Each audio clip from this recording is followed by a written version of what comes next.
This is the preliminary that I wanted to show you in RxB 2020 that I'm working on. So first off, what I've done here is this is a test program that I made. As you can see here, it's all numbers, just data and numbers, all the way up to here. Fills up the memory. The size of this program, if you do a size, is it fills up most of the memory. There's 35 bytes of memory free. Then I made one exactly like it, but as you can see, instead of numbers, I use letters.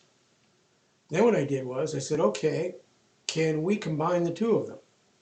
So first off, we do the SAMs. We go to the SAMs, and what we do is we make a copy. We make a copy of one of them. This is the numbers that I copied from F000. So if we go to the debugger, we're at the debugger here. You can see that these are numbers, and if you go to the next section, it's letters. What I did was I did a call SAMs. So if I do this, I go call psave, I'm sorry, pload, and it's going to be an F, as in F000. That's the border. I use one letter, don't even put it in the entire FFF. It makes it easier for you to do. Anyway, so we go disk 1, and what we have now is letters, and we'll do numbers. And the number is going to be F number, quotation mark. And there it is. There's the numbers. Now, if you run the program, it doesn't crash. If we do this, we go call pload, that section, F again, disk 1, and we do F shift $. Okay, whoops.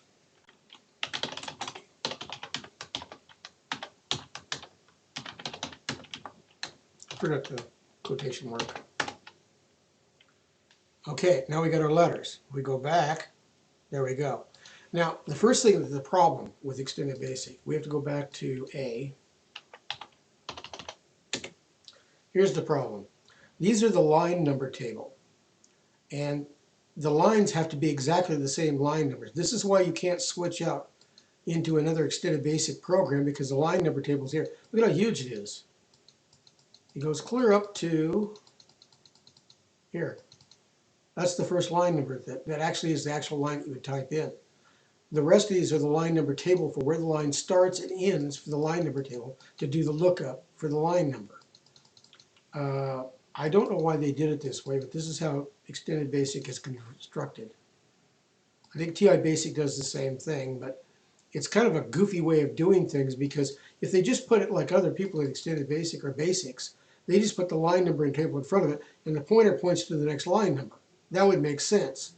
So, but Extended Basic, TI decided to do this goofy stuff.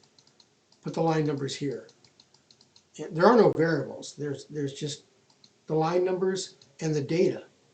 So that's just how they got it set up.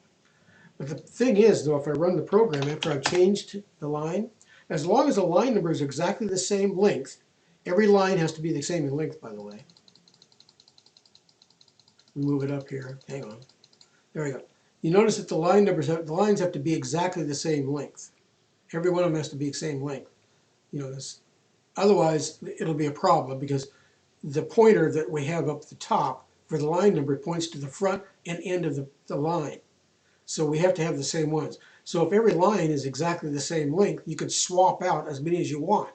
So my idea is to make an Extended Basic program, and you can pad the numbers. So we can actually make a DV80 file, pad the sections that aren't being used, like with a rem statement or whatever you want to do.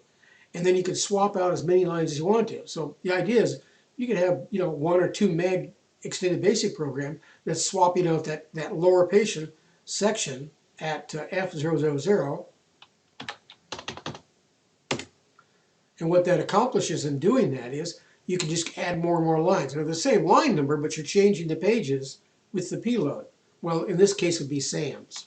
So it would be called SAMs, that line and that page number on the SAMs. That was the original idea. But you could do it with pload and psave too. That just loads it off a disk instead of the SAMs memory. But the SAMs will be much quicker. So I'm just testing with the pload and the psave right now on this. So I wanted to give you an idea of what I'm doing.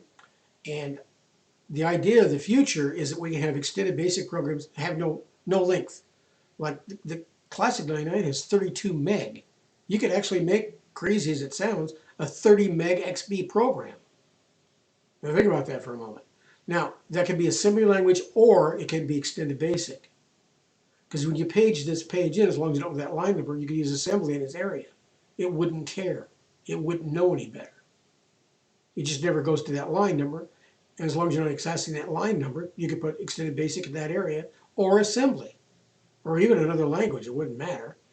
You just have to return to extended basic on the line number table where you came from. Anyways, that's what I've been working on.